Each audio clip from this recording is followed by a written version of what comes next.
Assalamualaikum warahmatullahi wabarakatuh. Perkenalkan, nama saya Rizka Sri Pramdita, NIM O1A1201111, jurusan Farmasi Universitas Halu Oleo. Kali ini kita akan membahas tentang gangguan enzim pencernaan dan cara mengatasi. Yang pertama, apa sih sistem pencernaan? Nah, sistem pencernaan adalah proses perubahan makanan dan penyerapan sari makanan yang berupa nutrisi-nutrisi yang dibutuhkan tubuh dengan bantuan enzim yang memecah molekul makanan kompleks menjadi sederhana sehingga mudah dicerna tubuh. Pencernaan makanan dibagi menjadi dua. Yang pertama, ada namanya pencernaan mekanik. Pencernaan mekanik yaitu mengubah makanan menjadi lebih kecil dan lembut. Yang kedua, pencernaan kimiawi, mengubah makanan yang kompleks menjadi sederhana dengan bantuan enzim.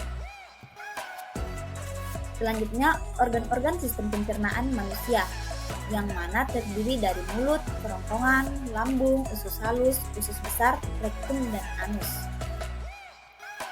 Yang pertama, mulut. Nah, dalam mulut terdiri atas gigi, lidah, dan kelenjar air liur. Di dalam mulut terjadi pencernaan secara mekanik dan kimiawi. Pencernaan mekanik dilakukan oleh gigi dan lidah, serta pencernaan kimiawi dengan bantuan air liur yang mengandung enzim amilase. Yang kedua, kerongkongan. Di dalam kerongkongan, makanan didorong ke lambung oleh gerakan peristalistik. Gerakan peristalistik adalah gerakan meremas dan mendorong pada dinding kerongkongan. Yang ketiga, lambung. Nah, di dalam lambung terjadi pencernaan secara mekanik dan kimiawi, yang mana secara mekanik makanan dilumat oleh dinding lambung, serta secara kimiawi dicerna oleh enzim renin, pepsin, dan HCl. HCl atau asam lambung berfungsi membunuh bakteri, membantu protein, dan melarutkan mineral. Yang kedua ada namanya enzim renin, berfungsi mengubah kasinogen menjadi kasein. Dan yang ketiga, enzim pepsin, mengubah protein menjadi proteosa, pepton, dan polipeptida. Yang keempat, usus halus. Nah, dalam usus halus ini terdiri atas 3 bagian, yaitu usus 12 jari, usus kosong, dan usus penyerapan. Pencernaan secara kimiawi dan penyerapan sisa-sisa makanan itu terjadi di usus halus, dengan bantuan hati dan pankreas yang menghasilkan enzim untuk pencernaan di usus halus. Pankreas dan hati merupakan sistem pencernaan tambahan. Pankreas merupakan mengeluarkan enzim ke dalam usus halus untuk membantu pemecahan karbohidrat, lemak, dan protein. Enzim pencernaan yang dihasilkan oleh kelenjar pankreas meliputi 1. Enzim lipase, mengubah lemak menjadi asam lemak dan gliserol. Yang kedua, amilase, memecah zat fatty atau karbohidrat menjadi glukosa. Yang ketiga, enzim protase, memecah protein dalam makanan menjadi asam amino. Dan yang terakhir ada namanya enzim tripsin, mengubah protein menjadi polipeptida. Hati menghasilkan empedu yang disimpan di kantong empedu. Empedu membantu membuat molekul lemak dapat larut sehingga lemak dapat diserap oleh tubuh. Usus besar.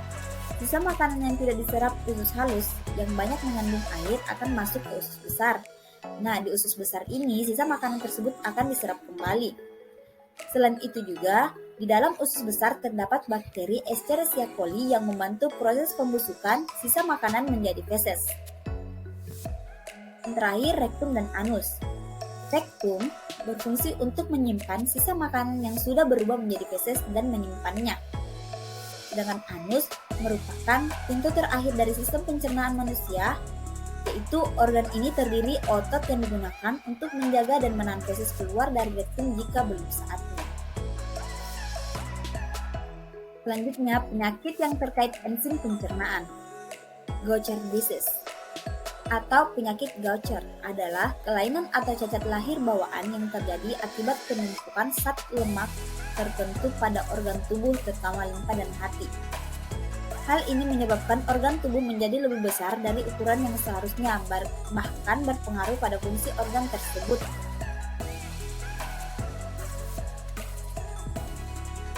Apa saja tanda dan gejala Gaucher disease atau penyakit Gaucher?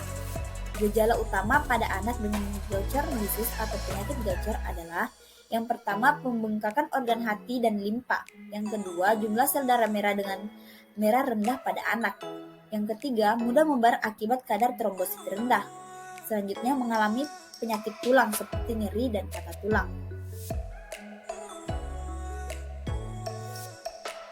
Apa penyebab Gaucher disease? Nah, penyebab Gaucher disease atau penyakit Gaucher adalah karena mutasi atau perubahan pada gen yang disebut GBA. Mutasi atau perubahan pada gen GBA meningkatkan kadar glukokrebrosidase sangat rendah. Ini karena gen GBA bertugas dalam memberi instruksi untuk menghasilkan enzim bernama beta-glukokrebrosidase.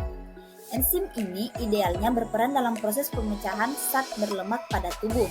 Jika tubuh tidak menghasilkan kadar yang glukokrebrosidasenya cukup, tubuh anak tidak dapat memecah lemak dengan baik. Maka, hal ini dapat menimbulkan penumpukan lemak di berbagai organ tubuh. Penyakit ini adalah cacat lahir bawaan yang diturunkan dari orang tua ke anak dalam pola autosom resesif.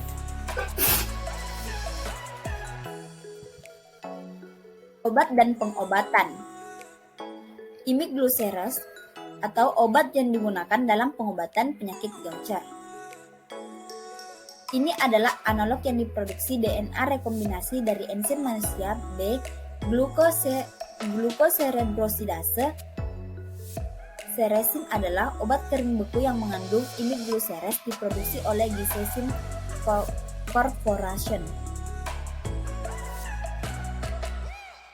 Nah, adapun indikasi dari obat ini, yang pertama itu penyakit Gaucher tipe 1 dan tipe 3, kategori obat resep. Dapat dikonsumsi anak-anak dan dewasa. Bentuknya injeksi, bubuk, dan liofilisasi untuk larutan.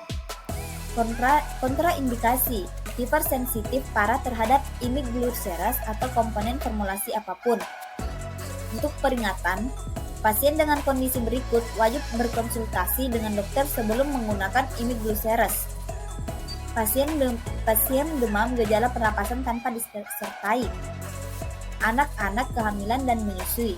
Kategori obat pada kehamilan dan menyusui. Tidak ditemukan kategori obat untuk kehamilan dan menyusui. Mungkin itu saja yang saya dapat jelaskan. Lebih dan kurangnya mohon dimaafkan. Wabillahi taufiq wal hidayah. Wassalamualaikum warahmatullahi wabarakatuh.